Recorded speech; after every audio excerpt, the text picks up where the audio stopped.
Olá, boa tarde para você, 27 de fevereiro. Vamos aos destaques desta quarta-feira.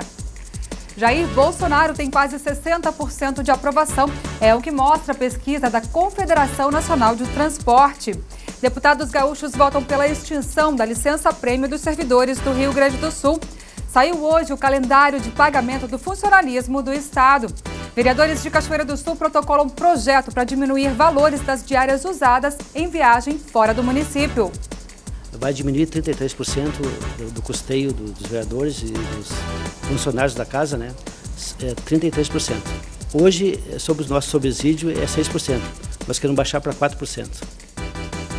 Um ano de buscas. Esposa de cachoeirense desaparecido desabafa e fala como é viver sem saber se o marido está vivo ou morto. Para mim é muito difícil. E para a guria pequena também. Agora não sei, não posso sei o que eu posso fazer mais. Também deve todos procurar, ninguém achou ele. Distrofia muscular de Duquesne em pauta hoje aqui. O cartunista Maurício de Souza vai incluir um personagem na Turma da Mônica para ajudar a alertar sobre a síndrome. Nós temos esse desafio de botar o Edu na ordem do dia, falarmos sobre a doença, para que ele se sinta também protegido por um movimento que está nascendo hoje aqui. E ainda uma entrevista especial no quadro Páginas da Educação. Denise Belladonna resgata a trajetória da professora de História aposentada Bila Santana Rangel. É a partir de agora no NT Sul. Seja muito bem-vindo.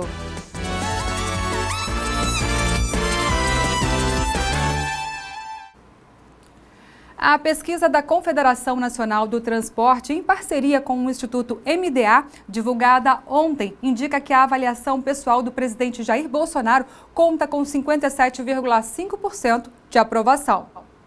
57,5% dos entrevistados aprovam o desempenho pessoal do presidente Jair Bolsonaro.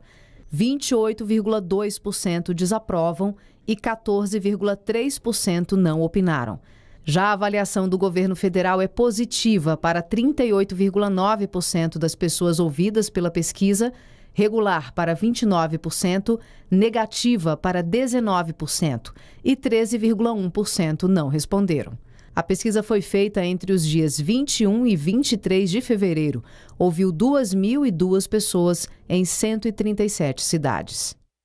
Os deputados gaúchos votaram ontem pela extinção da licença-prêmio e a mudança do cálculo de tempo de carreira dos servidores estaduais.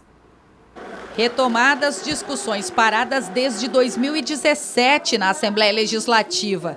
Os deputados analisaram duas propostas de emenda à Constituição, aprovadas em primeiro turno no governo Sartori. A primeira PEC aprovada acaba com a licença-prêmio de 3 meses para cada 5 anos trabalhados. Em substituição, a licença capacitação vai permitir afastamento para cursos condizentes com a função. Com a presença de servidores nas galerias, os deputados defenderam seus votos. São trabalhadores diferenciados e o governo vem com esse discurso de terminar com a licença-prêmio, que aliás era uma forma de fazer com que o trabalhador público, né, frequente, que não falte ao serviço.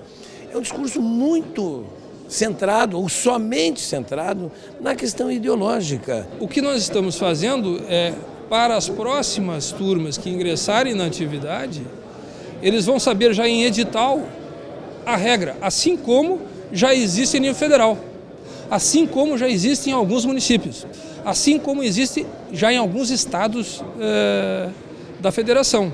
O Rio Grande do Sul está fazendo agora porque não conseguiu fazer há 2 anos atrás.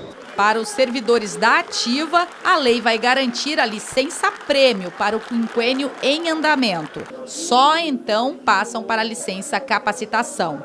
O plenário da Assembleia também aprovou a PEC, que muda a contagem do tempo de carreira do servidor, limitando ao período de contribuição no Estado. Antes, o servidor podia contar o tempo em que trabalhou em prefeituras ou na União para pedir progressão de carreira. Depósitos irregulares de lixo são problemas recorrentes em Porto Alegre. Alguns focos de despejo são considerados crônicos, mas o uso de câmeras de vídeo monitoramento começa a melhorar a fiscalização e identificação dos infratores. Avenida Correia Lima, Zona Sul de Porto Alegre. A passagem na calçada deu lugar a um monte de resíduos. E quem mora ou transita por perto reclama da sujeira diária. Eu vou pro postão, eu pego Santa Teresa ali embaixo e toda vez que eu passo aqui, esse lixo aqui, é um mau cheiro suportável. Isso aqui é uma falta de consideração a todos os moradores da rua, inclusive nessa casa aqui mora um psicólogo, ele tem que varrer a calçada e os cachorros saem da vila, vêm aqui, pegam a sacola que tem carne, atravessam a rua e ali, ó, e botam as sacolas. Este é um dos 308 focos considerados crônicos pelo Departamento Municipal de Limpeza Urbana. Por mês, são gastos mais de R$1.300.000 para a remoção de todo tipo de entulho nestes locais.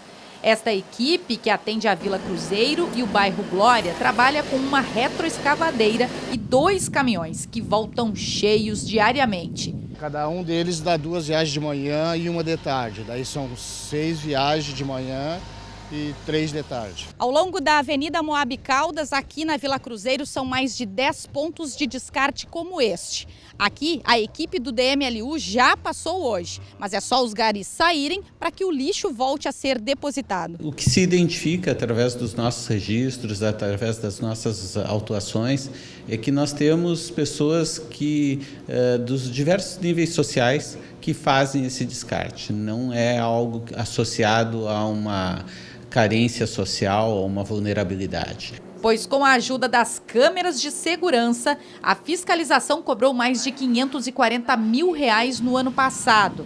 As multas para flagrantes de descarte irregular vão de R$320 a R$5.700, com o agravante dos casos serem encaminhados para o Ministério Público por se tratarem de crime ambiental. Algumas câmeras instaladas em locais específicos, onde nós já identificamos como grandes locais de descarte, e também através das câmeras que estão localizadas para a questão dos pardais. Pela placa, alguém pode ser multado se registrado uma fotografia? Sim, nós temos uma integração do nosso serviço com a IPTC, que nos passa os dados de identificação do proprietário do veículo e, a partir disso, então, se faz a autuação.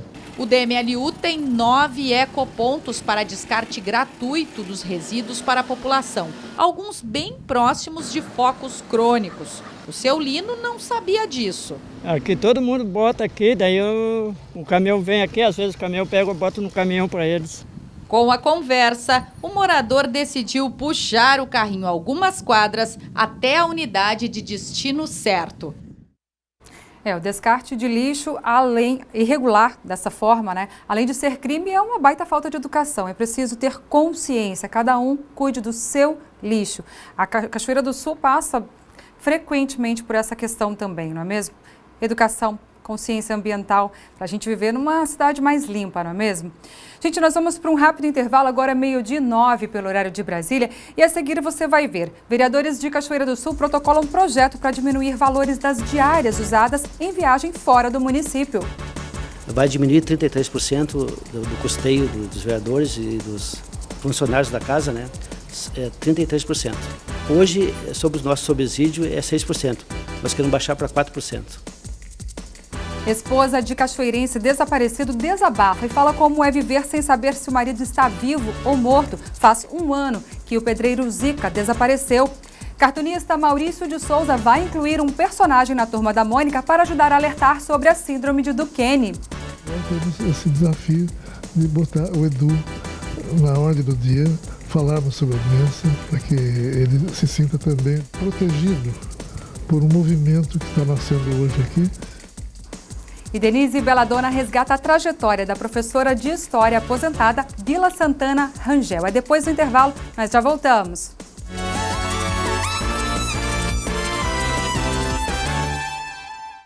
O NT Sul já está de volta, meio-dia 14 agora, pelo horário de Brasília. E o governo do estado anunciou agora há pouco o calendário de pagamento deste mês dos servidores vinculados ao Executivo do Rio Grande do Sul. Amanhã serão depositados os salários de quem recebe até R$1.000 líquidos. Além disso, será depositada a segunda parcela relativa ao 13º salário de 2018. Os depósitos seguem até o dia 27 de março, quando ocorre a quitação da folha. No dia 12 de março, recebem os servidores que ganham entre R$1.100 e R$5.000 líquidos. O calendário completo está disponível no nosso site novotempo.com/NTSul. E falamos agora de um caso que já acompanhamos há mais de um ano. A família do pedreiro Sidney da Rosa Alves, de 56 anos, que desapareceu no início de fevereiro de 2018, ainda tem esperanças de encontrá-lo com vida. Esposa, filhas e netos buscam incansavelmente por informações sobre o paradeiro de Sidney. Veja só. Em março de 2018, a repórter Lena Caetano conversou com familiares e amigos de Sidney, que descreveram dia e local em que o pedreiro, que também é conhecido como Zica, desapareceu. De acordo com informações dos familiares, Zica saiu para trabalhar numa propriedade rural próximo de sua casa no bairro Ponte Verde no dia 5 de fevereiro de 2018 e nunca mais foi visto. Sofrendo de depressão após a morte do filho, Zica nunca quis ajuda médica e nem de sua família, conta o irmão José Carlos Moraes. Eu queria levar para médico, queria fazer alguma coisa com ele, mas não quis, não adianta, só se agarrar essa força. E aí ele não queria ser tratado, não é isso? Queria ele, para ele tinha se largar, tinha deixar nada, como é que se diz, nada, e ajudava ele mais. As poucas informações que chegaram à família davam conta de que na época do desaparecimento, o pedreiro teria pedido água numa propriedade e saiu sem deixar rastro.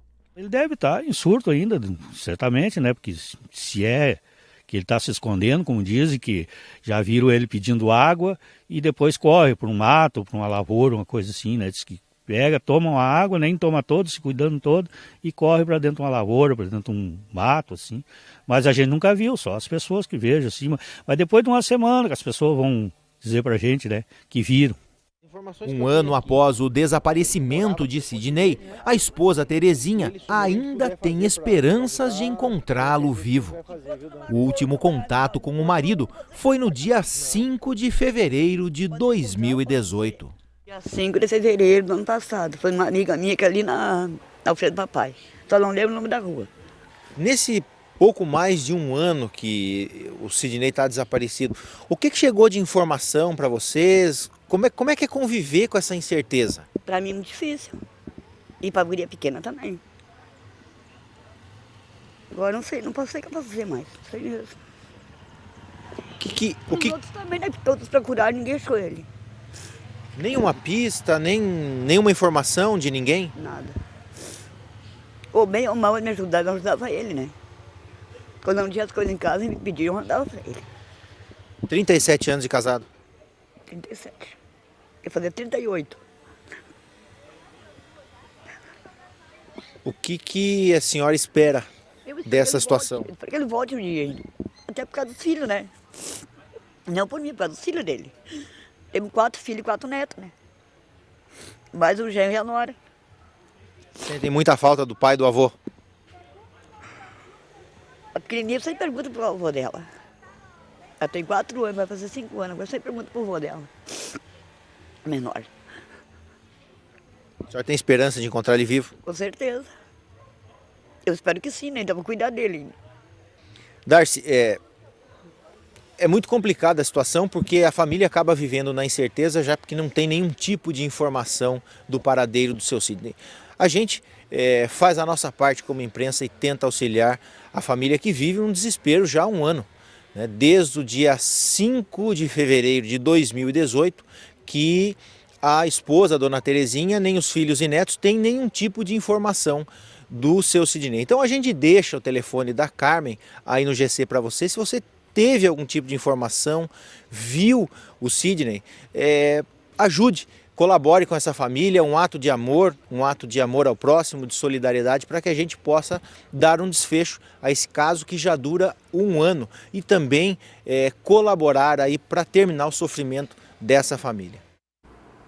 É isso mesmo, deve ser angustiante essa espera, essa falta de informação. Então, se você pode ajudar a encontrar o Sidney e compartilhe nas redes sociais. Daqui a pouquinho essa reportagem vai estar disponível nas nossas redes sociais, tanto na nossa página novotempo.com/NTSul, quanto em facebook.com/TV Cachoeira. Vai lá, curta a nossa página. Quando entrar ali a reportagem, você compartilhe para que você possa ajudar a encontrar o Sidney e também aliviar um pouco o sofrimento dessa família. A gente está fazendo a nossa parte aqui e eu conto com você, telespectador, também, tá bom? Muito obrigada. Gente, 1 em cada 5.000 meninos no mundo tem distrofia muscular de Duchenne que fala, né? Que é uma degeneração progressiva dos músculos. Para ajudar a alertar pais e médicos sobre a síndrome, o cartunista Maurício de Souza lançará no dia 24 de março um personagem que tem essa doença. Veja só. Os primeiros sinais da distrofia muscular de Duchenne apareceram bem cedo na vida do Murilo. Dificuldades para correr, subir escadas, quedas frequentes. No 9º ano, que foi quando eu caí e quebrei meu joelho, mesmo depois que meu joelho voltou ao normal, né? Não tinha mais tanta força assim para andar, ficar de pé sozinho. O diagnóstico é feito por meio de um teste simples, um exame de sangue chamado CK.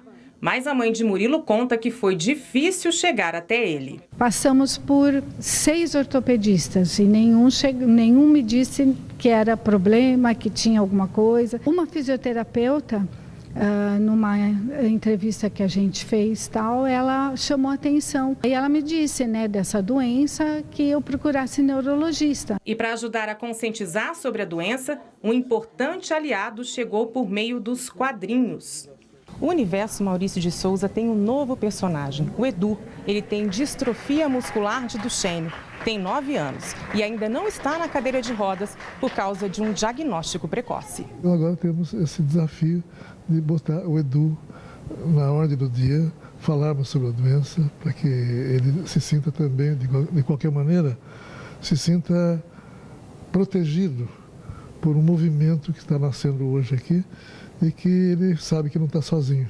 Esse médico explica que a cadeira de rodas é uma realidade na vida de quem tem a doença. Quanto mais cedo é descoberta, melhor vive o paciente. Tem várias fases que você tem que ir indo tratando o paciente, com toda a sua equipe multidisciplinar, com ortopedista, endocrinologista, enfim, toda uma equipe para tratar isso e evitar que o paciente evolua de uma forma mais rápida para a perda da marcha. O Murilo que o diga, aos 19 anos está cursando design de games, que vai ser a sua profissão. E para a mãe, o Edu tem muito a ajudar. É um sonho realizando, Porque quanto mais pessoas souberem, melhor é, até para poder identificar outros diagnósticos, Porque tem famílias que os meninos têm isso e não têm noção do que tem, E o conhecimento é a melhor saída, a informação para que a gente possa prevenir, para que a gente possa aliviar a dor dessas pessoas. Gente, e no Brasil, 45.600.000 pessoas têm algum tipo de limitação. É o que diz o Instituto Brasileiro de Geografia e Estatística. É por isso que em todo o Brasil existem organizações governamentais e não governamentais que se preocupam em oferecer esperança e qualidade de vida a essas pessoas. Esse é o objetivo do Instituto Atlon, que descobriu a Larissa, uma jovem que tem síndrome de Down e encontrou no esporte ainda mais motivo para sonhar e ser feliz. Seja na natação ou no atletismo, a Larissa, de apenas 22 anos, mostra que não há limites quando o assunto é superação. Ela tem trissomia do cromossomo 21, que é uma anomalia genética popularmente conhecida como síndrome de Down, condição que não a impediu de conquistar diversas medalhas. A Larissa tem em torno de umas 70 medalhas, que ela ganhou nesses 4 anos de natação e agora nas últimas também do atletismo, em torno de 70, 72 medalhas, por aí.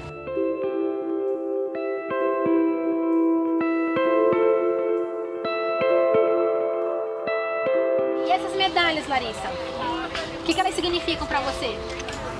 muita força e chegar na frente vai conseguir.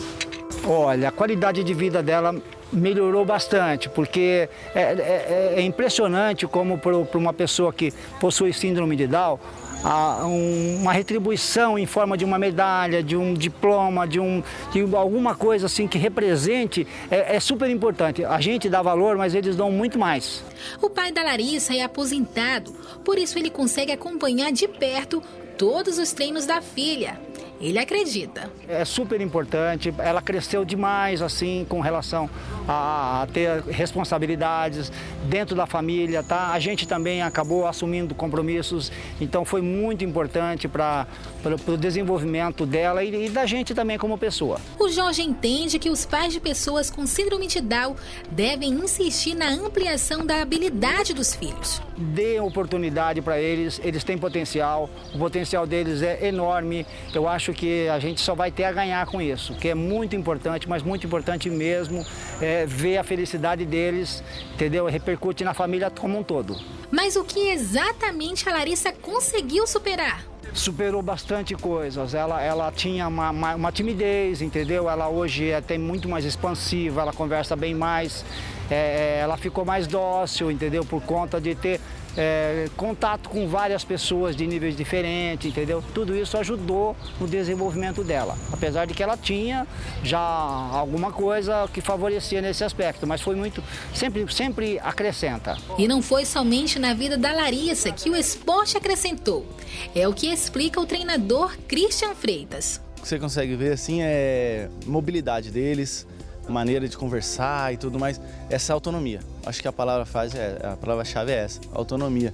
Porque todos eles às vezes vêm com mãe, pai, tio, passam 1, 2 meses, daqui a pouco já tá vindo sozinho, já tá andando de ônibus sozinho, até cegos mesmo, a gente tem atletas que são cegos, já faça a orientação e mobilidade do local aqui, eles já andam sozinhos, já chegam no treino, então autonomia seria a palavra-chave. Através do esporte paralímpico, a vida destas pessoas ganhou uma nova perspectiva. A superação acontece todos os dias. E desistir não é uma palavra que está no vocabulário destas pessoas. O Instituto também oferece aulas de arremesso, dardo e disco, que além de benefícios físicos, também trazem felicidade para pessoas como Ulisses. Sou muito feliz de participar desse projeto e venho aí com muitas conquistas de medalha. Fui campeão dos Jogos Regionais, Jogos Abertos e pretendo ficar aí muito tempo e é muito importante esse esporte. Desde quando eu entrei nesse esporte eu vi muitas mudanças, mudou muito, me ajudou bastante. O esporte também despertou grandes sonhos e motivações para o Ulisses. O meu grande sonho é participar das Paralimpíadas. Em Tóquio, se Deus quiser, eu vou conseguir essa vitória. Pessoas como a Larissa e o Ulisses fazem parte dos cerca de 10% da população mundial que possui algum tipo de deficiência. Para a ONU, o dado ainda representa uma minoria. E para estas pessoas, o esporte representa uma forma de superação das limitações e a luta por uma vida com mais dignidade. Aqui no Brasil, o Instituto Brasileiro de Geografia e Estatística, o IBGE, indica que 45 milhões e 600 mil pessoas tenham alguma limitação. E garantir que elas tenham acesso a oportunidades de inclusão e desenvolvimento físico ou mental é um dever de toda a sociedade.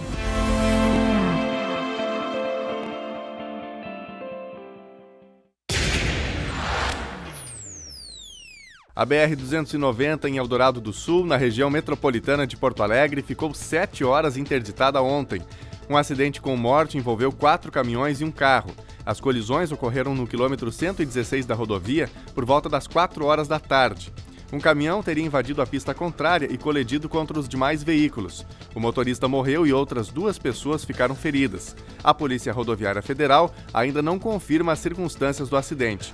Um dos caminhões chegou a sair da pista e tombou às margens da estrada. A BR-290 ficou totalmente bloqueada por cerca de 3 horas. Por volta das 7h30 da noite, uma das pistas foi liberada. Mesmo com o fluxo de veículos sendo alternado entre os dois sentidos, o congestionamento chegou a 10 quilômetros. Apenas às 11 horas da noite, a rodovia foi completamente liberada. 12h29 pelo horário de Brasília, e você vai ver agora mais uma entrevista da série especial do quadro Educação.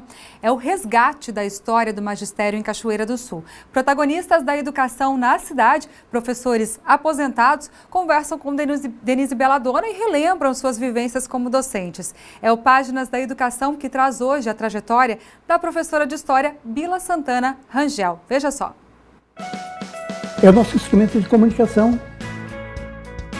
Matemática e história, então eles têm que gostar daquilo. Trabalhar valores e preparar os seus alunos.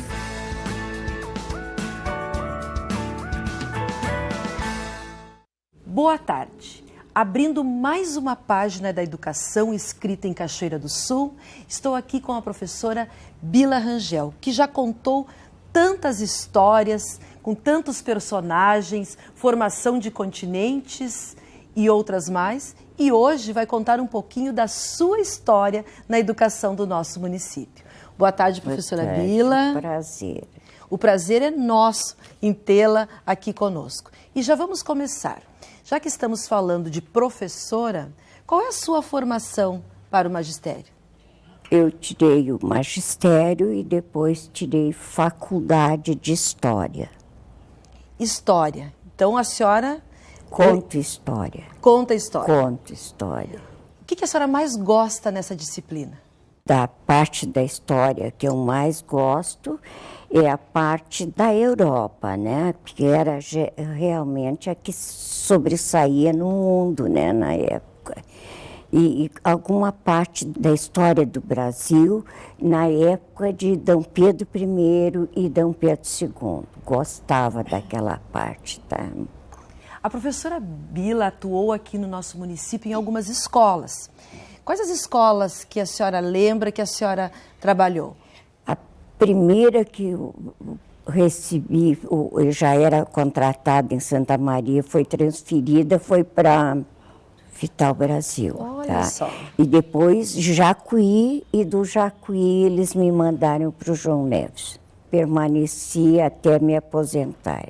E nós podemos ver na trajetória da professora Bila, nessas escolas, que ela deixou marcas em muitos alunos, com certeza, porque eu, antes de chamar aqui a professora Bila para conversarmos, eu não a conhecia pessoalmente e eu ouvi falar da professora Bila por alunos que tiveram justamente a marca das suas histórias contadas. E eu gostei muito quando conversei com a professora Bila, dela me falar que lecionava história contando. A senhora quer falar um pouquinho disso, professora? Vamos dizer que eu falasse de Luís XV ou Luís XIV, eu explicava como é que eles viviam, as roupas que eles usavam. Então, eu ficava contando história para os meus alunos, eu não ficava assim, pedindo para eles lerem nos livros ou coisa assim, não. Eu falava o tempo todo, para baixo, para cima. E eu acho que eles gostavam, porque quando terminavam, muitas vezes eles diziam, ai, professora, termine esse caso, eu digo, na próxima. Justamente dessa história, do contar histórias, foi que nós tiramos esse prazer que os seus alunos tinham de ouvi-la, né? Então, isso serve não só para os contadores das histórias de hoje, mas serve também para os ministradores de todas as disciplinas. Porque como é que a professora Bila podia contar essas histórias com esses detalhes todos? De onde a professora Bila tirava essas informações? Eu lia geralmente a biografia, eu pegava, por exemplo, a biografia de Luís XIV, de Luís XV. Então lá vinha, lá contava assim que ele teve como amante tantos anos a fulana, depois deu título de marquesa. Então essas coisinhas assim, e eu gostava de ler e depois eu passava para os alunos. Então eles diziam, então existia isso naquela época? Eu digo, existia, né? né? Isso sempre existiu, né? Justamente a disciplina de história, ela tem essa mágica, né? De nos explicar fatos que nós temos hoje aqui através de acontecimentos que foram nos outros séculos. Do passado. Né? No passado. Como é que era, professora Bila, a sua relação com os alunos, já que a senhora está falando que eles gostavam, né? Daí está dando a entender que eles gostavam das suas aulas. Como era essa relação? Eu acho que naquela época eles, não sei, não tinham a televisão e essas coisas mais, né? Eles até tinham que estudar naquelas enciclopédias e tudo. Então, eu acho que eles tinham que prestar mesmo mais atenção. Eu adorava das aulas e eu sei que eles adoravam, porque ninguém me incomodava nem nada. E quando batia o recreio, se eu estava contando alguma coisa gostosa, né, que eles gostavam, eles diziam, não, professora, termina. Né? Eu digo, não, na próxima eu arremato isso aí para vocês, né? Os professores que estão nos assistindo sabem que o que é uma aula que os alunos pedem para, depois do sinal do recreio, permanecer ainda contando a aula. Para terminar a historinha, né? Eu digo, não, da outra vez eu refaço e conto, chego ao fim, né? Tá, porque eu não ia tirar mesmo o recreio deles, né? Professora Bila, na época em que a senhora formou-se, na verdade, no mundo, assim, as mulheres estavam mais preparadas para trabalhar em casa mesmo, né? Atender o lar. A senhora teve alguma dificuldade com isso? Alguém lhe ajudou nessa situação? Olha, a minha família, por exemplo, fazia questão que a gente tirasse alguma...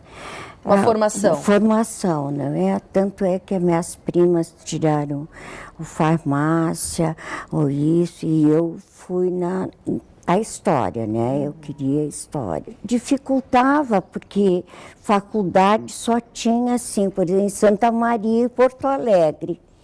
A sua formação em história foi em Santa Maria, que era o lugar mais próximo, né?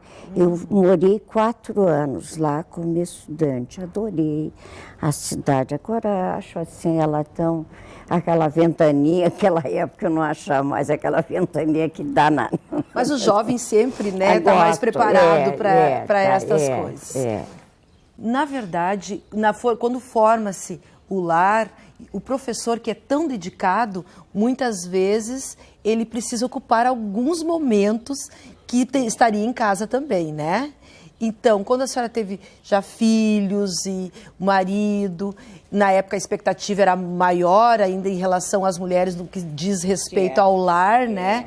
A senhora teve alguém com a senhora? Tive a minha avó, porque a minha mãe já tinha falecido há muitos anos. Eu era bem jovem quando ela faleceu. E a minha avó era uma pessoa muito ativa, ela era italiana mesmo, né? Ela veio lá da Itália, já casada e com 2 filhos. Então, ela era uma mulher ativa, ela tomava conta e eu então não intervinha, deixava que ela fizesse, tudo que ela fazia estava bom, né? E o Lauro também sempre gostava, né? Achava que tudo estava bem, né? Então, professora Bila, muito obrigada pela sua participação aqui conosco, por vir contar um pouquinho da sua história. E eu gostaria que a senhora deixasse um recado para os professores que estão atuando hoje e aquelas pessoas também que estão, quem sabe, pensando assim em fazer o magistério. O que a senhora gostaria de dizer a essas pessoas? Se eu tivesse que dar um conselho agora, para ser honesta, eu acho que ela só pode ir na carreira do magistério se ela realmente amar essa profissão. Senão, ela vai ser uma pessoa fracassada na vida. Ela tem que gostar do magistério, ela tem que gostar daquilo que ela faz. Por exemplo, português, saber o português, as minúcias, contar de onde é que surgiu, né? Por exemplo, matemática e história.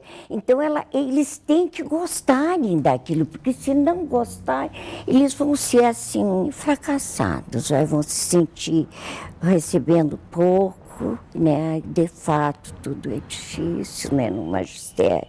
Agora, se ela adorar aquilo, daí se ela gostar, ela pode até resmungar que está ganhando pouco, mas ela se sente tão feliz que tudo bem, passa, viu? O recado da professora Bila é o recado que nós deixamos hoje. Professor, gostar, a professora Bila mencionou aqui, é também procurar saber, é se preparar, porque senão você vai ser um professor que não vai estar satisfeito. Até a nossa próxima página da educação ou até o nosso próximo encontro.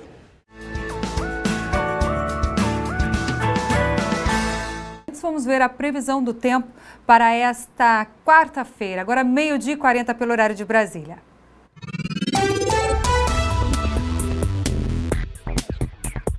Quarta-feira de sol com algumas nuvens em Cachoeira do Sul. Não chove. A umidade relativa do ar fica entre 40% e 76%. Mínima de 13, máxima de 26 graus. Na quinta-feira, o dia será de sol com algumas nuvens. Não há previsão de chuva. As temperaturas variam entre 11 e 28 graus. Já na sexta-feira, o dia terá sol com algumas nuvens. Não há previsão de chuva.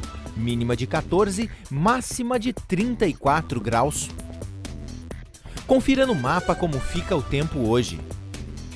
O Rio Grande do Sul terá sol, frio e possibilidade de chuva nesta quarta-feira. De acordo com a Metsu Meteorologia, algumas áreas, especialmente no Nordeste gaúcho, devem ter momentos de maior nebulosidade. Por conta da presença do ar mais frio, a temperatura segue agradável e o dia será de marcas baixas no sul e no oeste do estado. Na capital Porto Alegre, a máxima prevista é de 25 graus. Em Uruguaiana, na fronteira oeste, 26. Em Passo Fundo, no norte do estado, 26 graus. E em Santa Maria, na região central, 26. Para o litoral norte, Tramandaí e Torres, 22 graus. E em Pelotas e Rio Grande, no sul do estado, 25.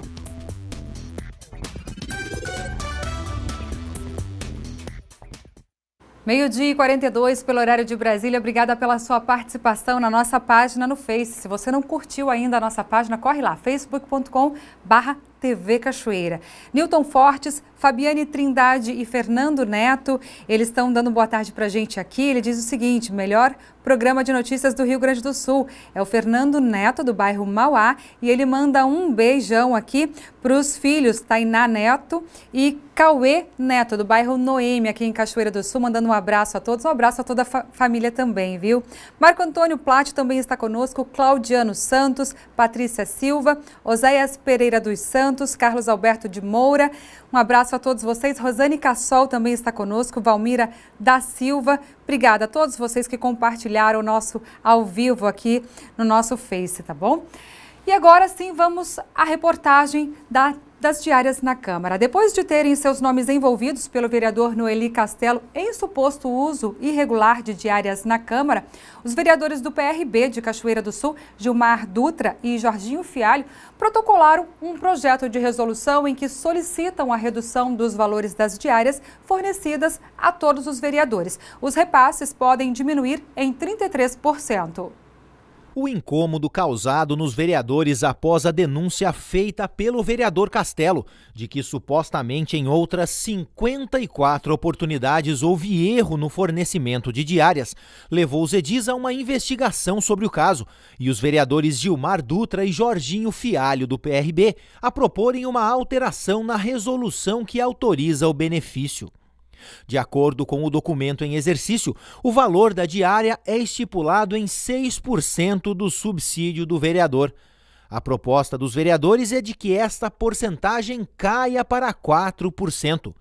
Dutra afirma que a cobrança da população pesou ao fazer a proposta. A insatisfação do povo com a Câmara de Vereadores. Às vezes uma pessoa ela comete alguns exageros e cai sobre a Câmara. Fica geralizado, o povo geraliza, a imprensa geraliza junto também. E aí o povo quer uma notícia boa. E a Câmara, geralmente, ela tem que procurar satisfazer o povo, porque nós trabalhamos com o dinheiro do povo. Nós estamos administrando o dinheiro de cada cidadão. Também eu conversei com meus colegas vereadores e realmente a Câmara está insatisfeita com essas diárias. Não é só eu, deu para ver na sessão da Câmara também, e falei também em particular com os outros vereadores também. E então é geral. A gente não está fazendo algo para nós agora, entendeu? Para economizar só esse ano. A gente está pensando na próxima gestão. O que motivou foi os gastos excessivos que a Câmara está tendo. Hoje, para ir a Porto Alegre, são R$ 175. E baixando 2%, vai para 117. Nós vamos com o carro da Câmara e acho que esse 117 é bom, é o suficiente. Veja como é e como ficam os valores das diárias. Uma diária completa para o interior custa R$ 280 por vereador. Na nova proposta passará a custar R$ 187. Meia diária, R$ 140. Na nova proposta, R$ 93,50. Uma diária completa para Porto Alegre custa hoje R$ 350. Os novos valores, R$ 234. Meia diária, R$ 175. Nos novos valores, R$ 117. Para diárias fora do estado do Rio Grande do Sul, os valores fornecidos aos vereadores são de R$ 560. Na nova proposta, os valores passariam para R$ 374. Meia diária para fora do estado gaúcho, R$ 280. Na nova proposta, R$ 187. Dutra garante que com as mudanças não haverá mais a ambição de viajar por parte de alguns vereadores, o que, segundo ele, diminuiria os valores gastos pela Câmara com as diárias. Eu não preciso de todo esse 6%, esse valor, né, geral para mim. Entendeu? Então a gente conversou com vários vereadores, concordaram em baixar para 4%. Então o que eu pensei nisso?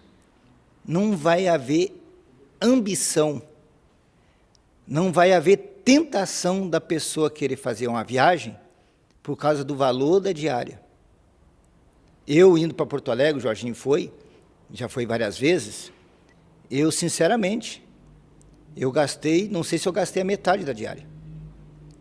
Então alguém precisa dar uma notícia boa para o povo. O vereador hoje não tem a obrigação de devolver ao caixa da Câmara o que sobra, o que resta.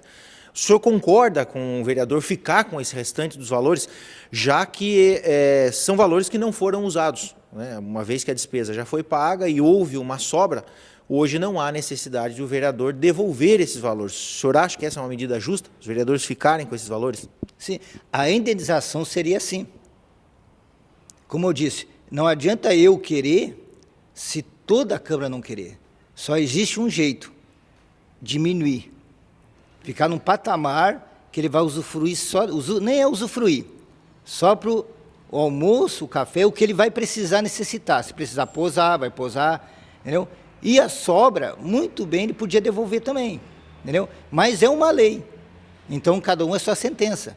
Então diminuindo, então não vai ter essa preocupação, será que essa pessoa devolve, o fulano devolve, o Beltrano devolve, entendeu? Então não vai haver essa preocupação. Será que ele gastou tudo isso? Não vai saber também, será que ele gastou tudo isso?